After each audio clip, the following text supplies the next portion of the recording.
بڑی عظیم حدیث ہے. ہماری 1400 برس کی بلکہ 1500 برس کی تاریخ، ابھی تو اس میں سے 1400 برس گزرے ہیں، 15واں جو ہے ابھی شروع ہوا ہے، لیکن وہ 15ویں صدی کے واقعہ جو ہے اس کے اوپر وہ حدیث ختم ہو رہی ہے. نعمان ابن بشیر رضی اللہ تعالیٰ عنہ سے روایت، اور مسند احمد ابن حنبل میں جو اس کی تفصیل آئی ہے، حضرت حذیفہ رضی اللہ تعالیٰ عنہ نے بھی اس کی تائید کی ہے کہ ہاں یہ حدیث میرے علم میں ہے. 2 صحابہ سے حضور نے 5 دور گنوا دیے اپنے زمانے سے شروع ہو کر اور قیامت تک. تکون النبوۃ فیکم ما شاء اللہ ان تکون ثم یرفعها اللہ اذا شاء یرفعها.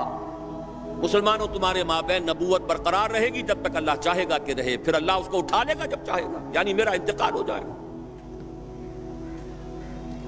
ثم تکون خلافۃ علی منہاج النبوۃ، پھر خلافت کا ایک دور ہوگا، لیکن یہاں یہ الفاظ نوٹ کیجئے، عین نبوت کے نقش قدم پر، سرے منہ فرق نہیں ہوگا. وہی نظام جو محمد عربی صلی اللہ علیہ وسلم والذین معہ رضی اللہ تعالیٰ عنہم اجمعین نے قائم کیا تھا، جو کا تو قائم رہا. جس پر واقعہ یہ ہے کہ سنہری حروف سے لکھے جانے کے قابل الفاظ ہیں حضرت ابو بکر کے رضی اللہ تعالی عنہ، ایبدل الدین وانا حی، کوئی ترمیم نہیں ہونے دوں گا اپنی زندگی میں اس دین کے اندر. کیا دین میں تبدیلی کی جائے گی جبکہ ابھی میں زندہ ہوں؟ یہ خلافت علی منہاج النبوہ کا دور، لیکن فرمایا یہ بھی ہمیشہ نہیں رہے گا. ثم یرفع اللہ اذا شاء یرفع، اللہ اٹھا لے گا اس کو بھی جب چاہے گا اٹھا لے. ثم تکون ملکا عاضا فیکون ما شاء اللہ ان یکون ثم یرفع اللہ اذا شاء یرفع. پھر تیسرا دور ہوگا کٹ کھنی بادشاہت، کاٹنے والی، ظالم. یہ اسی ظالم بادشاہت کا زمانہ ہے جبکہ حضرت حسین رضی اللہ تعالی عنہ شہید کیے جا رہے ہیں، جبکہ عبداللہ ابن زبیر رضی اللہ تعالی عنہما شہید کیے جا رہے ہیں، جبکہ واقعہ ہررا ہو رہا ہے مدینۃ النبی.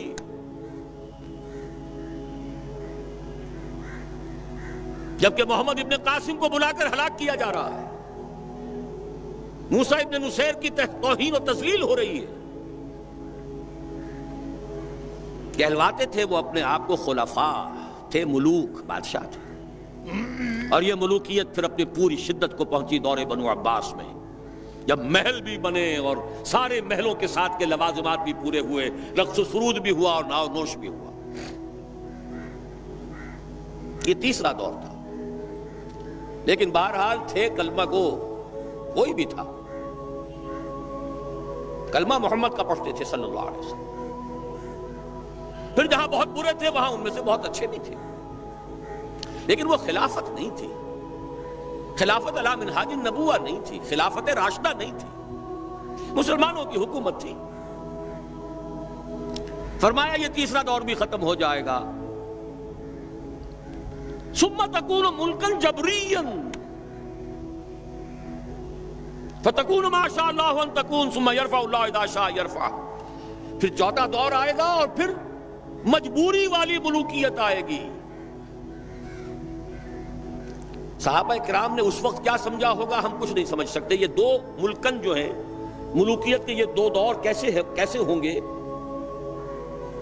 بلکہ اسی حدیث کی جو روایت آتی ہے وہ تو یہ ہے کہ حضرت عمر بن عبدالعزیز رحمہ اللہ پر منطبق کی گئی یہ حدیث کہ اس کے بعد پھر خلافت علی منہاج النبوہ کا دور آئے گا. اس لیے کہ ظاہر بات ہے کہ علم جو ہے وہ تو جو کچھ اللہ نے فرمایا، اس کے رسول نے فرمایا، اس سے آگے قیاس آرائی کے اندر تو خطا ہو سکتی ہے. ان احادیث کا جب حالات کے اوپر انطباق کریں گے غلطی کا امکان ہوگا. آج وہ بات پوری طریقے سے واضح ہے کہ کیا فرق تھا پہلی ملوکیت کا اور دوسری ملوکیت کا. پہلی ملوکیت مسلمانوں کی تو تھی، پھر ملوکیت غلامی لے کر آئی. ملکہ برطانیہ وکٹوریا اب اس کے غلام ہوئے، کہیں فرانسیسیوں کے غلام ہوئے، کہیں ولندیزیوں کے غلام ہوئے، کہیں پرتگالیوں کے غلام ہوئے، کہیں اطالویوں کے غلام ہوئے. پورا عالم اسلام غلامی میں جکڑا گیا. ملکن جبرین، فرمایا یہ دور بھی جب تک چاہے گا اللہ رہے گا، پھر ختم ہو جائے گا۔ یہ چوتھا دور بھی ختم ہو جائے گا۔ ثم یرفع اللہ اذا شاء یرفع ثم تکون خلافۃ علی منہاج النبوہ، پھر دور آئے گا خلافت علی منہاج النبوہ کا۔ ثم سکت رسول اللہ صلی اللہ علیہ وسلم۔ یہ حدیث میں نے بہت مرتبہ بیان کی ہے، آج ذرا اس میں جو اضافی الفاظ آئے ہیں بعض روایات میں وہ بھی میں آپ کو سنا دوں۔ امام شاطبی اس کو موافقات میں لے کر آئے ہیں، شاہ اسماعیل شہید نے بھی اس کو نقل کیا ہے منصب امامت میں، مولانا مودودی نے اس کو نقل کیا ہے اپنی کتاب میں تجدید و احیاء دین میں، کہ یہ جو فرمایا کہ ثم تکون خلافۃ علی منہاج النبوہ، پھر دور آئے گا خلافت علی منہاج النبوہ کا، اس کے بعد کے الفاظ یہ ہیں تعمل فی الناس بسنت النبی صلی اللہ علیہ وسلم۔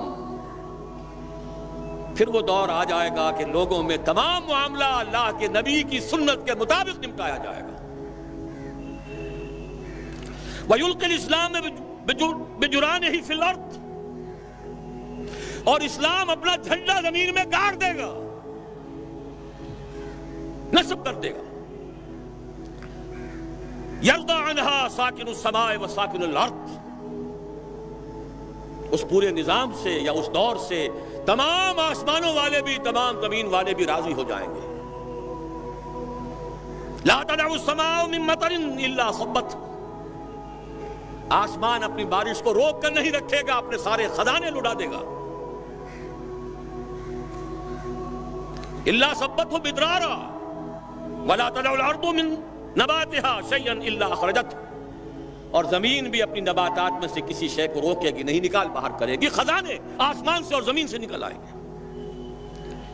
یہ خوشحالی کا دور پوری نوع انسانی کے لیے آ کر رہے گا، یہ تقدیر مبرم ہے، یہ اٹل ہے، یہ خبر ہے محمد رسول اللہ صلی اللہ علیہ وسلم۔